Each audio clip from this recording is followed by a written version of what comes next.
Hello and welcome friends.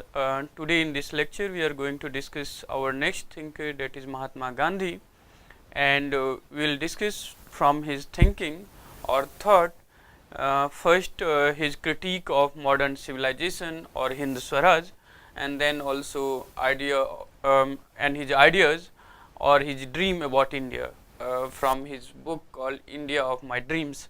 So these are the two thematics which we are going to discuss from Mahatma Gandhi, and this two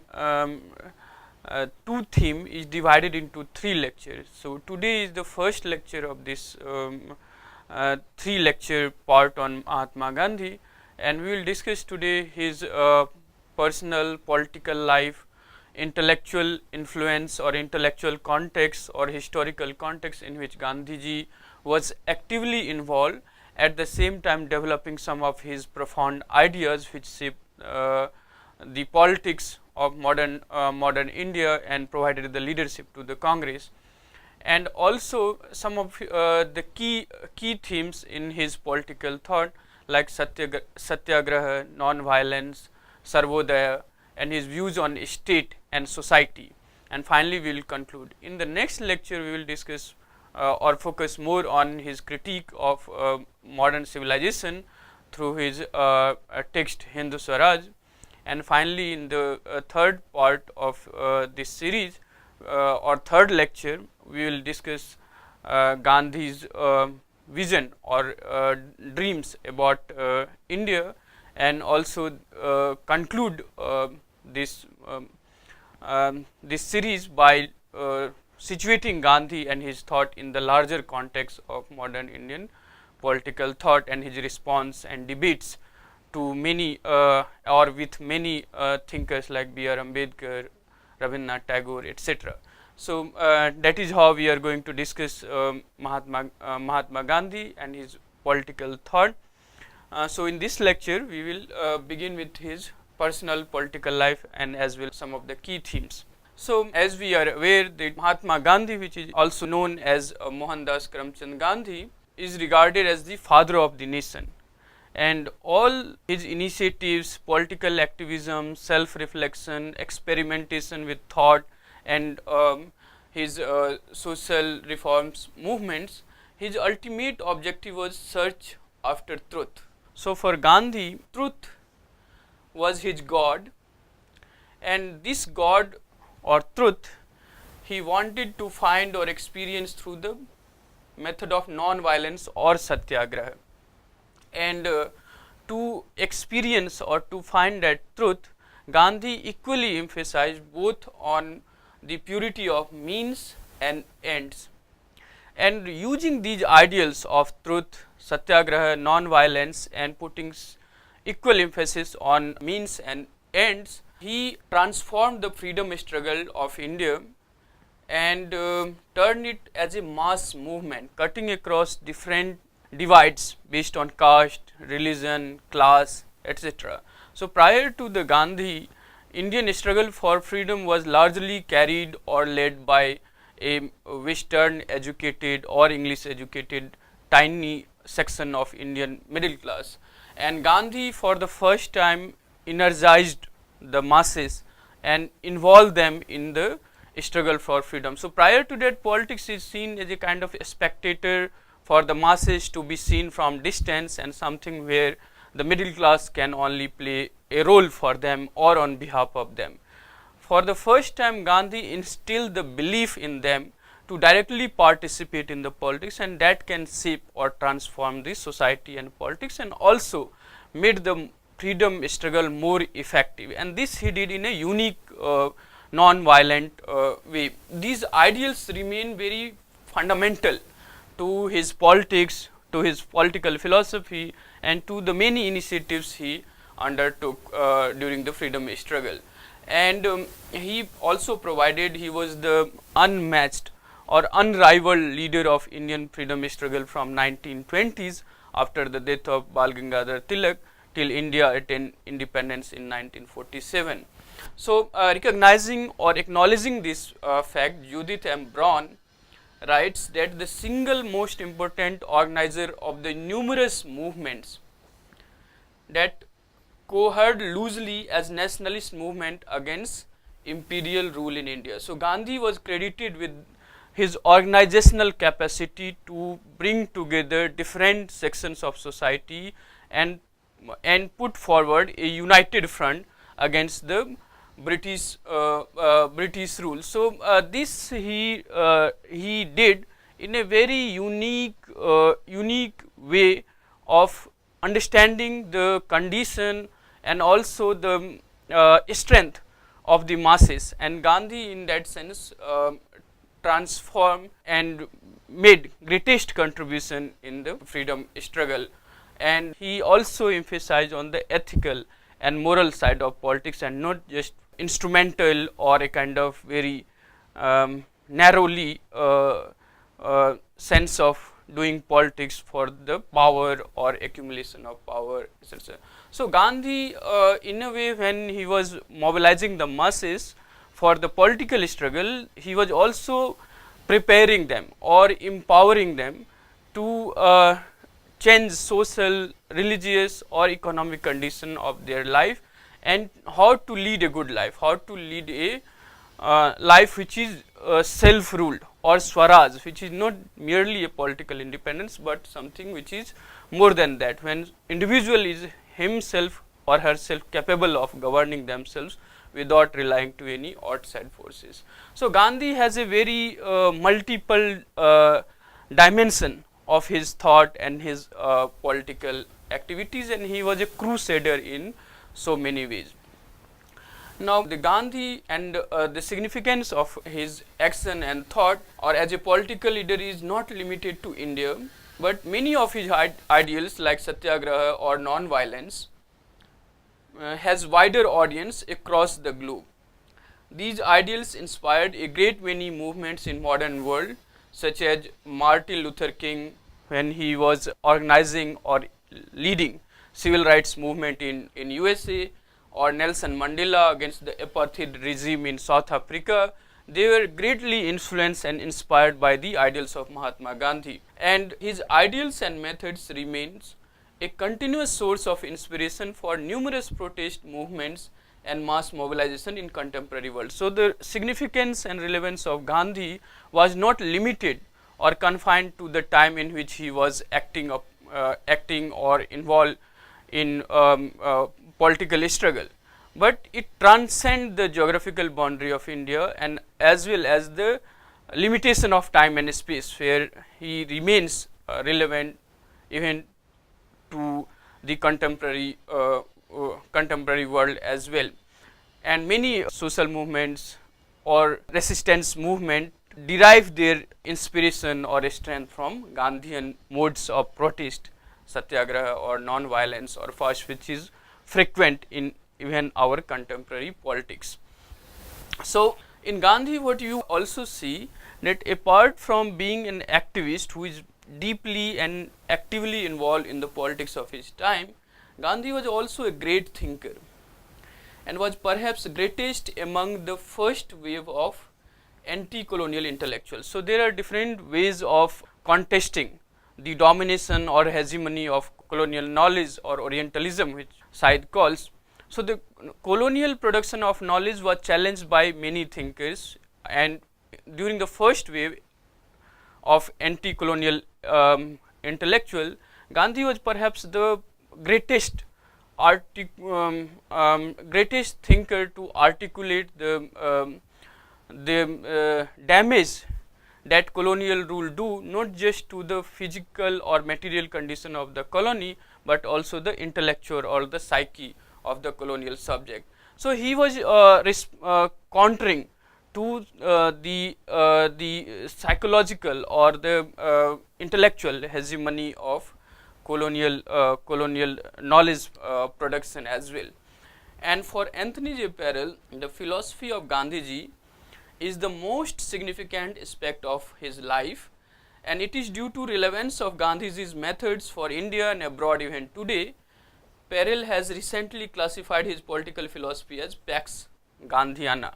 So he is a very unique, original, novel thinker responding to the time in which he was actively involved in the politics, but his ideas and methods remain relevance even today. So it transcends the limitation of time and space, and therefore he is his thought and methods are classified by Parel as the Pax. Gandhian methods and message remains relevant, and it has its own unique logic or the epistemology to understand the world, to respond the world, and to challenge, to solve the challenges that contemporary world is facing. So now to look at very briefly about his brief biography. He was born at Porbandar in Gujarat to Putli Bai and Karamchand Gandhi in 1869, and he was relatively from a prosperous family. His father was a Diwan of the Rajkot, and he was married to Kasturba in his childhood, and both of them were at the age of 13 when they married, and Kasturba remained a lifelong companion of Gandhiji in many of his initiatives and social or religious reforms movements. Now, after completing his high school, Gandhiji went to England to study law, which he completed in 2.5 years, and returned to India in 1891. Then after return to India, he tried to establish himself as a lawyer, but he had very little success in his legal profession, and soon joined a Gujarati trading firm in South Africa in 1893. And in South Africa, he really began his political activism, his reflection or his thinking about many of the challenges that contemporary world, including India, was facing. So it is during his overseas life and exposure to the foreign countries, he came into contact with Christianity and also Islam, and this close contact with Christianity, and he visited many church to understand the best message or learn best message of Bible or studied Quran.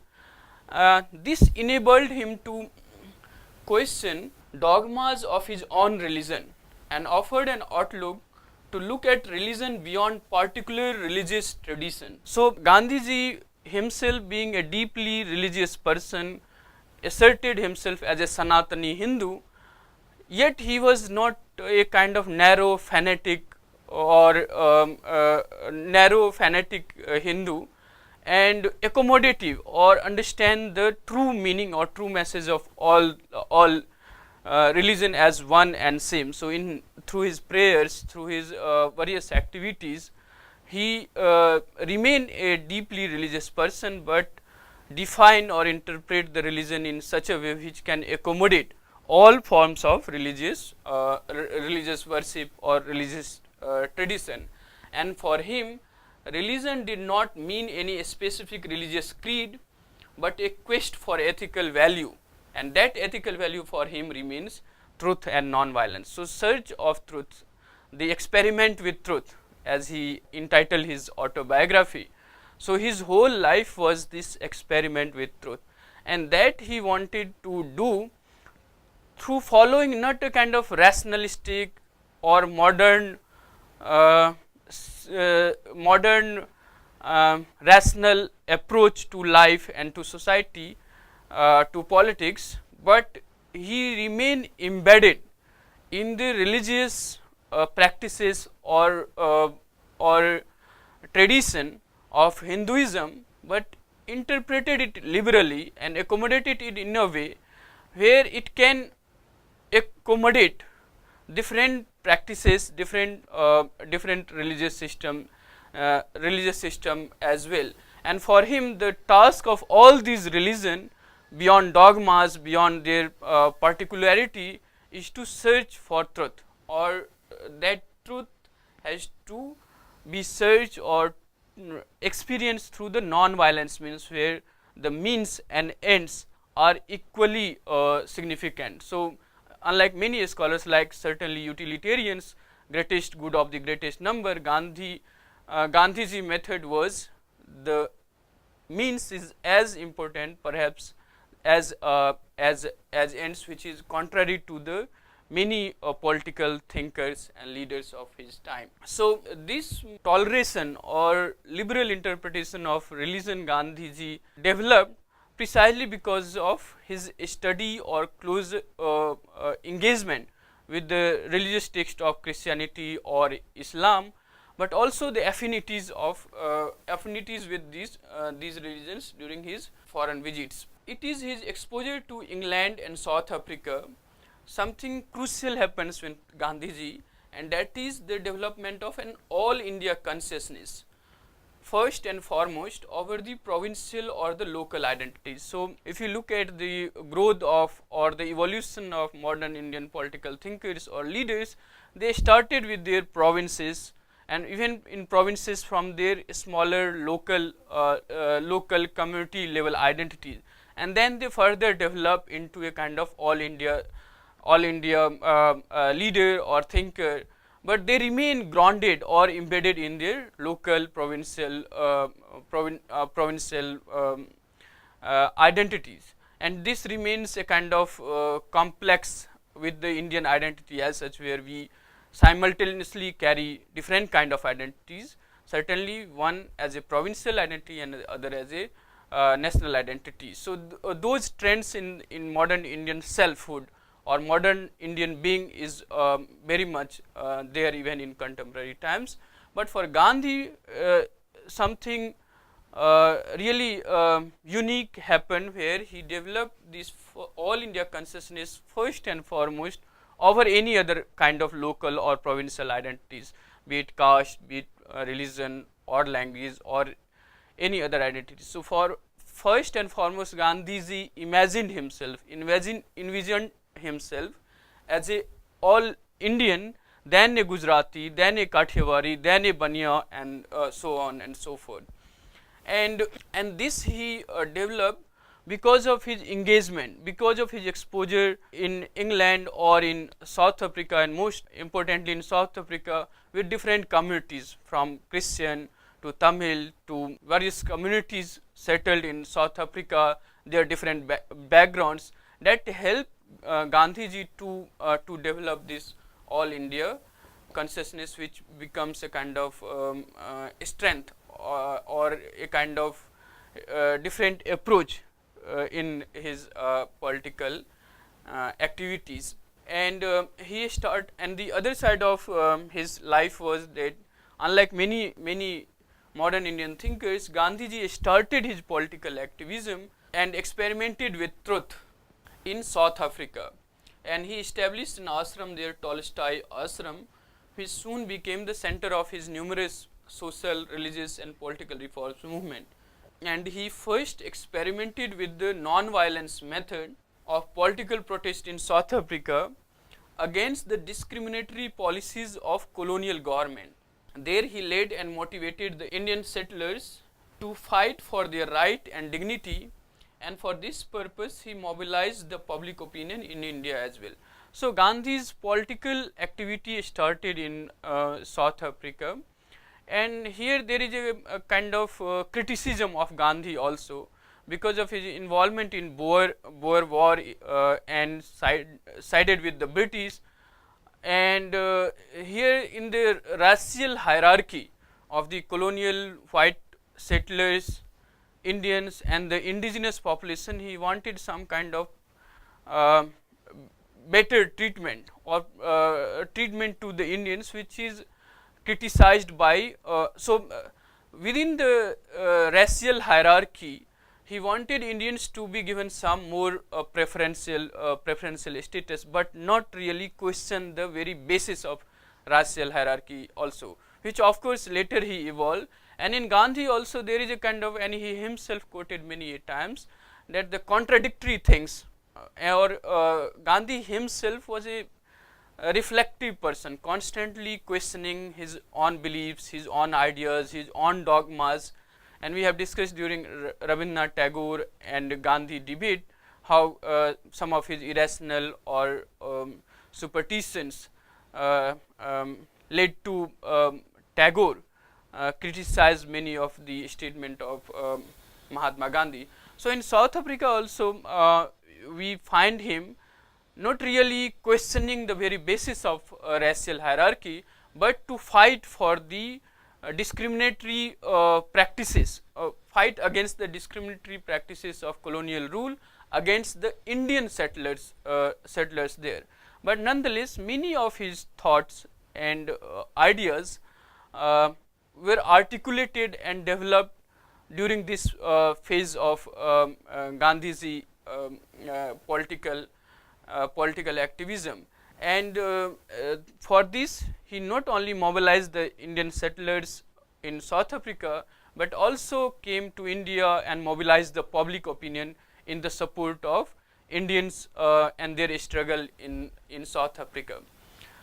So there Gandhi developed this notion of satyagraha, that is holding on to truth, and the non-violence, and this satyagraha and non-violence remain the primary means of protest against all form of injustices that Gandhiji launched while coming back to India throughout his life. Now to think about some of the intellectual influence on Gandhiji thought and political activities, we also find Gandhiji was also a voracious reader, and he read a great many texts and treatises by Western or Indian thinkers or writers alike, and he was deeply influenced particularly by Tolstoy. Some of his works like The Kingdom of God is Within You, How Shall We Escape, The Slavery of Our Times, Ruskin's Unto This Last, The Political Economy of Art, or Carpenter's Civilization, Its Curse and Cure, Taylor's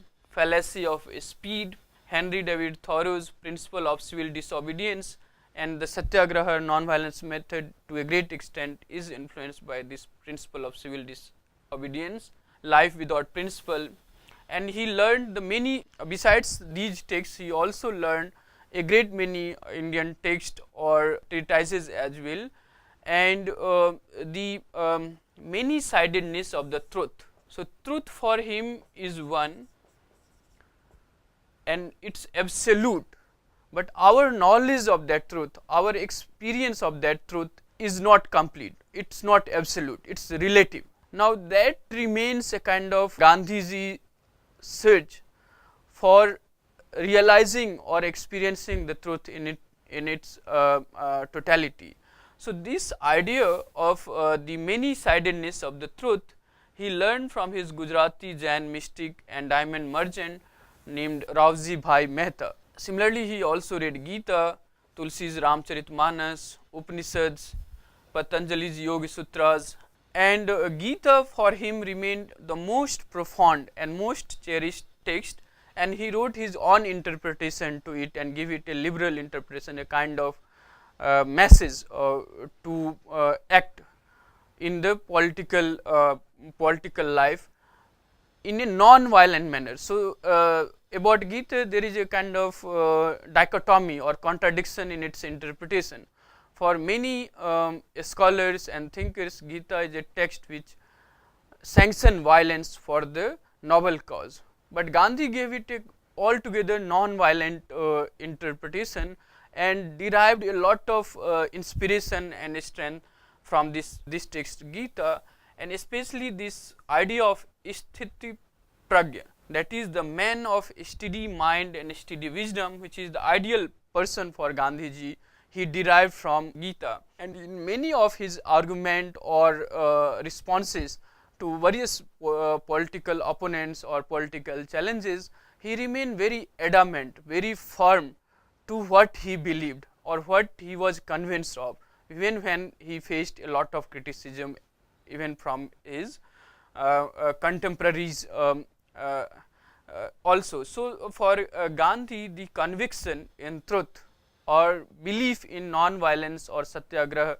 method was something which is so firm, so convincing, that he shaped or he transformed the way politics or the way masses of India participated in the political struggle, including the women, weak, the lower caste, the Dalits, or different marginalized sections. So through this ideal of truth or non-violence or satyagraha, Gandhiji enabled even those who are marginalized or helpless or weak to fight against the mightiest empire of that time, British Empire. So many of these ideas, so this extensive reading shaped many of his thought and philosophy about modern civilization, politics,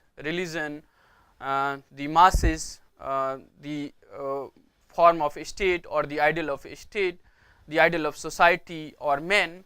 So many of these ideas Gandhiji developed not just through his activism or exposure to different culture, different religious tradition, but also through his very wide or extensive reading of Western and Indian thinkers and writers. Now when Gandhi returned to India in 1915, he founded an ashram in Ahmedabad and toured India extensively through train to understand the real countryside of India, and for him that countryside, that village is real India, the soul of India. For Gandhiji lives in its villages, and he did extensive tour of different parts of the country. In the same year when he returned to India, because of his involvement in South Africa and helping the British to fight or suppress Zulu rebellion there. Zulu was the indigenous tribe fighting for their right, legitimate right to live in their own land, for which the foreign rule was, or white rule was demanding some tax or even to live on their own land. So against that fight, Gandhiji formed a crop to help the British, the medical crop, and for which he was awarded the Kaisar-e-Hind Gold Medal. And he started his political activism in India from Champaran Satyagraha in Bihar in 1970. And he was also involved in many farmers movements or workers movement in different parts of the country, especially in Gujarat or Maharashtra. And he mobilized the workers, the farmers, or many other sections of society, and form a kind of broad-based alliance among the often appearing or visible contradictory forces of the society, and that is perhaps the greatest contribution of Mahatma Gandhi to India's freedom struggle. He energized, he gave them a hope, a sense of purpose or urgency to these masses to actively involve and believe in their capacity to dethrone the mightiest empire of that time in the form of British Empire. So so far Gandhiji was also somewhat believer in the good intention of the colonial rule. So the constitutional practices, the legal basis of the colonial rule he thought of as something which can lead to a good outcome in India. But with the Rowlatt Act bill and the massacre in Jallianwala Bagh in 1919 give him enough scope, and prior to that also he was skeptical of the foreign rule and wanted Swaraj, and which we will discuss in the next lecture. But certainly after this Rowlatt Act and following massacre in Jallianwala Bagh, and on top of that British refusal to punish those who ordered this mass killing, disillusioned Gandhiji faith in the justice or the good intention in the British, and he began to directly confront the British. So during the First World War also Gandhiji remained somewhat loyal to the British and their cause, but after this he directly confronted the British and launched many movement. And here also one can see a kind of episodic involvement in Gandhiji. So during after 1919 he started non-cooperation, then in 1930s he started civil disobedience movement, and again in 1942 quits India movement. So these are the three major movements Gandhiji launched against the British rule, and for the remaining period he retreated in his ashrams, involved in many other other activities which he thought of reconstructing the society, enabling the society to discipline themselves or work as a satyagrahi fearlessly to attain not just the political freedom but also the capacity to govern oneself, self-rule. So Gandhiji was in that sense a leader, a political activist, but at the same time a reformer, social reformer, or a visionary who wanted to create a society based on some ethical, moral value of truth, non-violence, and on that basis only a Swaraj in true sense of the term can be achieved. And in the course of his engagement, he engaged with many thinkers also, certainly on communal award when British tried to divide the Hindus in the and provide reservation among the historically and economically backward section of Hindu society. Gandhiji vehemently opposed it. So Gandhiji fought for the untouchables, or what he calls the Harijans, but he was dead against any kind of further division of a Hindu society, and he had to compromise on many of these things with B.R. Ambedkar, which we will discuss when we will deal with Ambedkar-Gandhi debate. So besides these political movements which energized the Indian masses, Gandhiji also launched or initiated many constructive programs such as basic education or focus on the vocational education, and this he wanted to do independently of the government. So Gandhi used a different unique techniques also to the advantage of his cause or his objectives. So unlike many nationalists who denounce media as a colonial propaganda. So by the time Gandhi came, the print technology was there and it is used as a kind of tool for public opinion. And for a ruler or for the task of government, besides the force, the military force, the public opinion emerged as a powerful tool to sustain the rule, to govern more effectively. And Gandhiji, unlike many nationalists who denounce the media merely as a machine of colonial propaganda, he made full use of this the press, and he, through his personal life, through his prayers, through his simplicity, through his words, and many of his activities, he mobilized the opinion of Indians and also the Englishmen in England. And he was very effectively communicating the unjust or the brutal or discriminatory practices of the British rule or British government in India, and very effectively putting forth the just or the ethical or the legitimate demands of Indians through the press. And through this press also he was engaging with many of his contemporary, certainly through Young India or Harijan or Navjivan or Indian Opinion. He was shaping the public opinion, expressing his own opinion, reflecting upon his own thought, and developing his response or philosophy about life or many other sides besides the political struggle or struggle for political freedom. So Gandhiji was involved in a number of concerns or challenges that India and world was facing, and this he effectively communicated by exploiting the print or press. So Gandhiji perhaps utilized this technology to his advantage very effectively throughout his life, and he was also part of many associations, most significantly Congress, where he was the tallest leader from 1920s to 1947.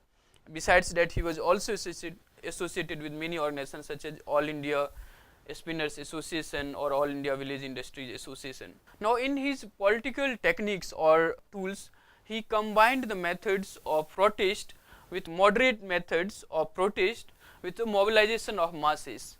So without the mobilization of masses or the force of masses, this method of protest will make not much sense or will not be very effective. And he himself followed many of the constitutional or the moderate methods of political protest or representing his concern through media, through petition, and through memorandums, but he equally emphasized on the role of mobilizing the masses. And for him, Gopal Krishna was his political guru. Gopal Krishna himself was a moderate and not an extremist thinkers like Bal Gangadhar Tilak or Bipin Chandra Pal and many others. So Gandhi then, through his activities and message grounded in non-violence and satyagraha, contained not only the growing cult of violence, so violence as a tool for political struggle, which was also acquiring more and more space or becoming more or more effective or inspiring a great many youth of India in different parts of India. So Rise of Bhagat Singh, Sukhdev, Rajguru, and similar many other revolutionaries, and their belief in the use of violence for political liberation. Gandhiji somehow through his techniques and political activities were able to contain the growing cult of violence in India, but also help in bringing about the communal harmony between Hindus and Muslims. This can be debated whether how far he was successful in doing that, because India was partitioned on the basis of religion. But nonetheless, the consciousness among the Hindus or the Muslims when any religious related violence or riots occur, the feeling of guilt or the outrage against such violence or riots is because of many of his methods or practices or teachings also. So Gandhiji contributed in a way of taming or controlling the cult of violence. Violence for him is not useful for those against whom it is perpetrated and the one who uses against it. So Gandhiji has a psychological or moral response to the use of violence as a tool. So he himself said that for any cause I am willing to die, but for no cause I am willing to kill. So this belief in sacrifice rather than harming others, physical harming others or other kind of violence against the other, was completely unacceptable for Gandhiji, and somehow he was able to communicate this message of non-violence to the large illiterate masses of India and involve them in the political struggle for freedom. So other thing about Gandhiji and his method is that his method and philosophy of life and politics was so unique and novel that it is very difficult and almost impossible to put Gandhiji in any frame or ism, whether it is liberalism, socialism, Marxism, communism. Gandhiji and his method or philosophy may have the strengths of all these isms, but Gandhiji and his method cannot be put in any particular frame of liberalism, socialism, Marxism, or any other kind of isms or frame. So Gandhiji, therefore Gandhism is itself a kind of ism or a particular way of looking at world, society, politics. So he draws almost on every aspect of modern life and civilization, and not just for the political struggle. So on major ideas in Gandhiji, first we can discuss about his views on non-violence and satyagraha. For Gandhiji, this satyagraha consists of two words, satya and agraha, which together implies the insistence on truth. Truth is ultimate, truth is absolute. So our experience of truth may vary, but one ultimately the truth shall triumph. So that becomes the crucial word or cliche in Indian tradition, and certainly from Mundak Upanishad, Satyameva Jayate. So the idea or the belief or conviction in the truth or the victory of truth was something which Gandhiji made the basis of his whole political programs. And this insistence on truth or holding on the truth can be interpreted in a kind of opposing violence by non-violence and the quest of truth. So the method for arriving or understanding Satya or truth is through non-violence, but Satyagraha is not just using the non-violence but continuously searching for the truth. So it is not only a way of opposing authority but also of using love and morality to strengthen the society.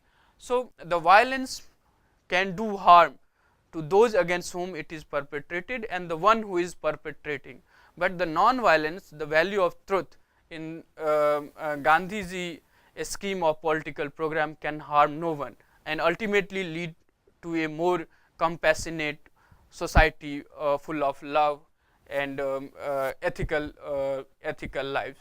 So Satyagraha opposes violence with non-violence, and therefore it does not bring physical injury to others but may involve self-suffering of the Satyagrahi. We will discuss this relationship between Satyagrahi and many critique of this Satyagrahi as a passive resistance, as a tool for the cowardice and not for the valor. But for Gandhiji, Satyagraha is a supreme form of valor. That means sacrificing oneself for a cause one believes in is perhaps more powerful than the one who kill others or do physical harms to others for the sake of one ideals. So for Gandhiji, the distinction he makes between brute force or the soul force. So soul force is the force based on Satya or truth, willing to sacrifice for truth and not harming others. So for Gandhiji, Satyagrahi involves self-suffering and which requires discipline or building a character which is steady or stable, and it is not the weapon or the techniques of the weak as many critique argues. And for Gandhiji, Satyagrahi must practices the four virtue for a stable character. So first is the chastity, which is brahmacharya. Second is the truthfulness, satya. The third is justice or freedom from possessiveness or greed. And fourth and more significantly, the fearlessness. So these four ideals is absolutely necessary for the Satyagrahi to commit himself or herself in a political struggle. So his insistence on non-violence can be understood from his equal emphasis on means and ends. Gandhiji, the means remained as important as the ends, but many political pragmatic thinkers were arguing for means does not matter as long as it leads to desirable ends. So they justify violence or other immoral. So the many conception of politics is that politics has its own morality which may demand something which is not governed by ordinary morality or ethics. So politics has its own morality and that kind of argument. Gandhiji questioned such argument or perspective on politics, and for him politics is for the ethical life of the individual, and the ethical life for him is the happy life.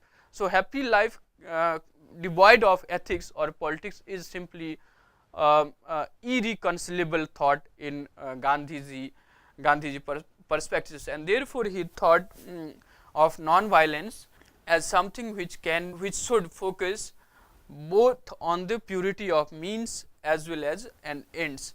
So for him the ends are not enough to justify an action, but the adoption of just means is equally important. So desirable end is say political freedom, but political freedom, to achieve it in somehow using some unacceptable techniques like killing or physical harm or some other techniques of politics or revolt or resistance. So many people may argue that as long as we achieve political freedom, we should not worry the means. So the ends that we achieve will justify the means. But for Gandhiji, the Satyagrahi or the non-violence scheme of political program is you cannot achieve this desirable end of political freedom unless the means that is applied is equally pure. So that purity comes in his belief in the invincibility of satya or non-violence methods and techniques, and this becomes effective, and as we have seen in the first slide itself, a kind of inspiration for many contemporary social and political movements. And during the second decades of 20th century in USA, Martin Luther King and Nelson Mandela in South Africa. So he considered non-violence as the supreme duty and argued that taking care of the just means will inevitably lead to just end sooner or later. So that is a firm belief in the effectiveness or invincibility of the truth, and if we hold on to the truth, then sooner or later the desired end or can be achieved. So the satyagrahi works not for his personal interest but for the common interest. That's a kind of voluntary act for creating a society which is more ethical, more ideal, not just for the individual but also for the collective self. So although he was very critical of violence, here he clearly make a distinction between a satyagrahi or a cowardice. So he says that if one has to choose between violence and cowardice, so satyagrahi, one of the traits of a satyagrahi is the fearlessness. So he says that if one has to choose between violence and cowardice, he favored violence and not the cowardice. So so this is a kind of response to the critique that satyagrahi is not an act of weak or the cowardice people, it's a supreme force or a strength available to anyone. So he goes on to explain that though violence is not lawful when it is offered in self-defense or for the defense of defenseless, it is an act of bravery for better than cowardly submission. So submission to the injustice or unjust policies and practices of authority is an act of cowardice. So to resist against such oppression or repression, Gandhiji preferred violence over the cowardice submission to such oppressive activities or the practices. So the latter benefits neither man nor women. Under violence, there are many stages and varieties of bravery. Every man must judge this for himself. So here he is basically making the contrast between the satyagraha as the force or as the strength in comparison to this idea of cowardice or the weak weapons of those who are helpless or weak in some way. For Gandhiji, satyagrahi is someone who is fearless and ready to sacrifice his life rather than killing others for the sake of his or her ideals, and that is how he defines satyagrahi, which is very different from the many alleged critique. Now the next views on Gandhiji is Sarvodaya. Sarvodaya means upliftment or progress of all, and this he develops from drawing insights into Unto This Last by John Ruskin. He coined this term Sarvodaya in 1908. So he thought political freedom or political regeneration is possible when the masses or everyone, not just few or many, but everyone is empowered or uplifted, and progress for all is ensured. So that's a kind of philosophical insights of Gandhiji and certainly in Amartya Sen development as freedom. So here Gandhiji, for him the task of political freedom is not just to uplift a few or many or majority of the population, but every member of that community. So the Sarvodaya is for everyone. So Gandhi argued that earth provides enough to satisfy every man's needs but not every man's greed. So his focus on ethical happy life is not possible only through physical or material prosperity, but it has to have ethical or moral side of it. So Sarvodaya, Gandhiji writes that in the society that practices Sarvodaya, people should not lead themselves to limitless acquisition of wealth, but follow the motto of a simple and dignified ethical moral living, and he himself exemplifies some of these practices. His own life was a message to a simple and dignified life, which is also a happy life also. So the happiness, the way he defines, is very different from the utilitarian understanding of happiness.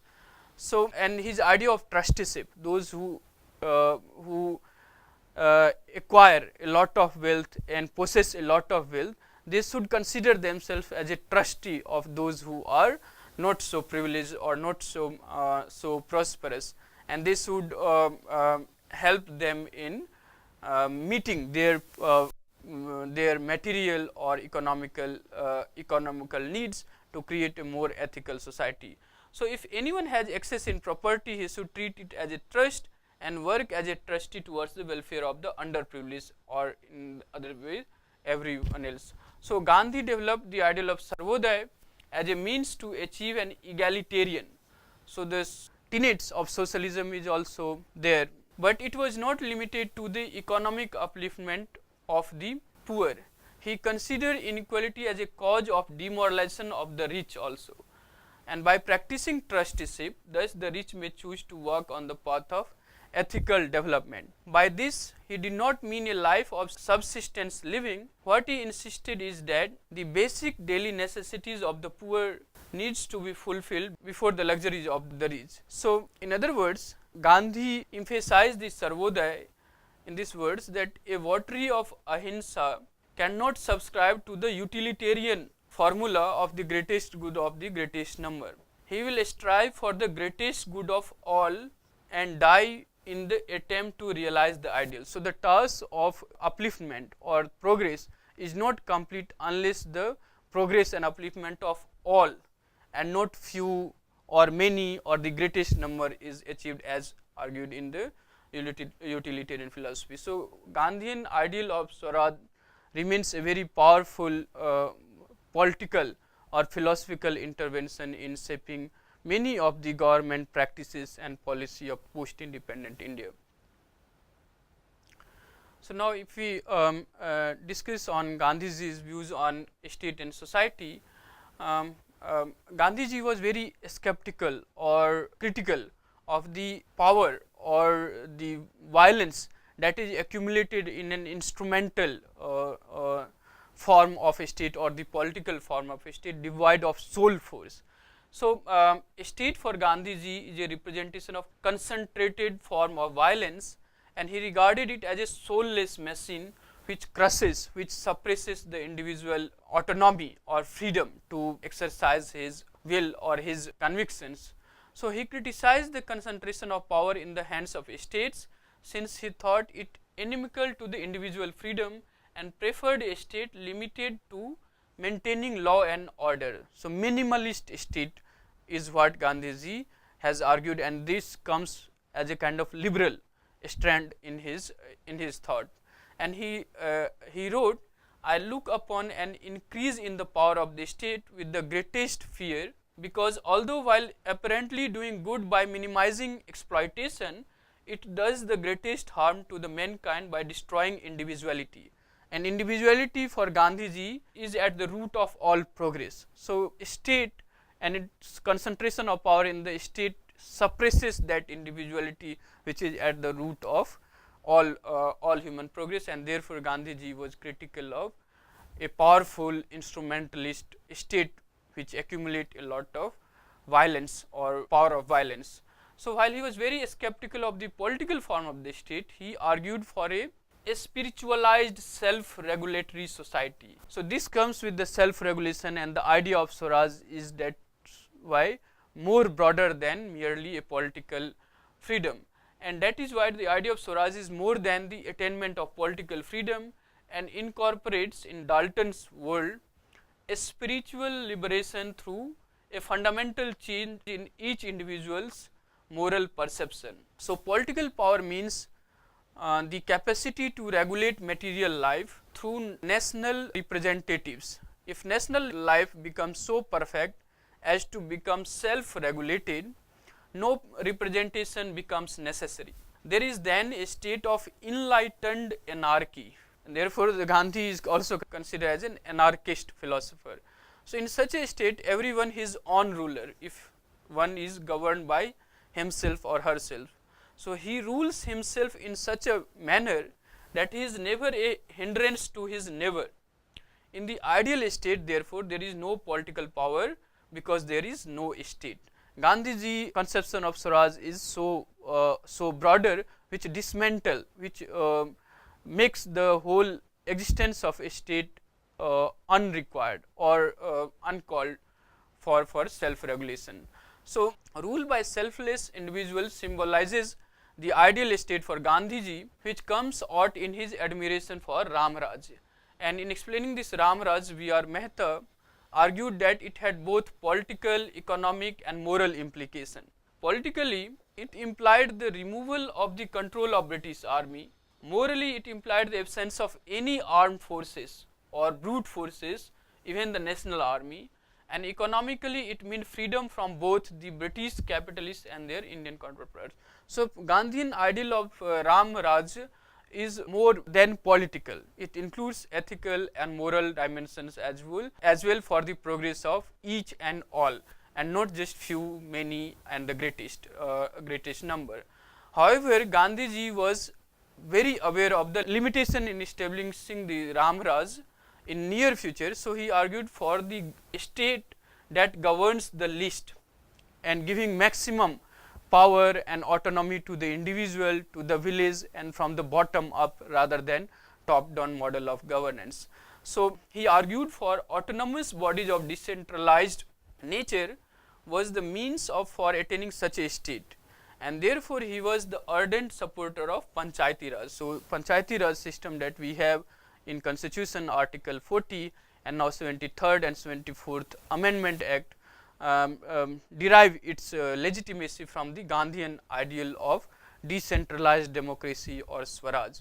So, in this context, his glorification of village and skepticism of urban lives becomes very important, because for him the village represents a spontaneous cooperation, while the urban spaces are the concentration of violence, coercion and exploitation. So, for Gandhiji, India lives, the soul of India lives in the villages and not in the urban spaces.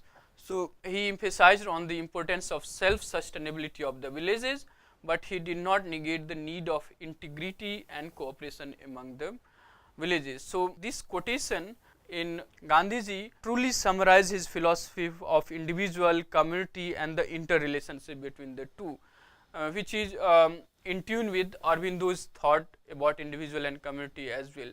So, the structure he is arguing about, the Ram Raj or concentric circle, he said that in this structure composed of innumerable villages, there will be ever widening, not vertical, horizontal, ever widening, never ascending circles, and life will not be a pyramid with the apex sustained by the bottom, but it will be an oceanic circle whose center will be the individual, always ready to perish for the villages, the latter ready to perish for the circle of the villages, till at last the whole becomes one life composed of individuals, never aggressive in their arrogance, but ever humble, sharing the majesty of oceanic circles of which they are integral units. So, he beautifully summarizes his philosophy of ethical, moral life by this interconnection between individual and villages with the group of villages, and group of villages again to the individual, which becomes the integral part of this whole structure, which is not supported by bottom and ruled by apex sitting at the top, but something which is a kind of ever widening oceanic circle based on the individual who is ever ready and humble and not arrogant in their approach and in their commitment or service to the other. Finally, if we come to summarize, Gandhi and his ideals remain relevant for confronting many contemporary challenges facing the world, including the threat of climate change. So, nature has for everyone's need, for not anyone's greed. So, that kind of philosophy help us in living in a sustainable way with the nature and natural resources also. And his ideas and messages inspired and shaped many constitutional provisions and welfare policy of Indian states, such as many programs for Sarvodaya and Antyodaya in post-independent India. And it continues to inspire a great many political and social movements in the country and the world, such as many environmental movements like Narmada Bachao Andolan, and similarly anti-corruption movements, and many new ideals like Gram Sabha, Mohalla Sabha, and similar ideals are inspired by Gandhiji philosophy of Swaraj. So on this lecture you can refer to some of these books like Gandhi, Hind Swaraj, and other writings by Anthony G. Parrell, and also Cambridge Companion to Gandhi by Judith Braun and Anthony Parrell. And also from the sources of Indian tradition, there is a chapter on Gandhiji and his engagement and responses to Gandhiji ideas, which you can see from these sources of tradition. And then other writings are Political Thought in Modern India by Thomas Bentham and Kel Deutsch. There are 2-3 chapters on Gandhiji, and also from Ramchandra Guha, Makers of Modern India, and V.R. Mehta, Foundation of Indian Political Thought. So these are some of the sources which you can refer to understand some of the thoughts and ideas of Gandhiji which we have discussed in this lecture. So thank you for listening, and let us know what you think about this lecture. Express your opinion, your queries, and we will be happy to respond to it. Thank you. Thank you for listening.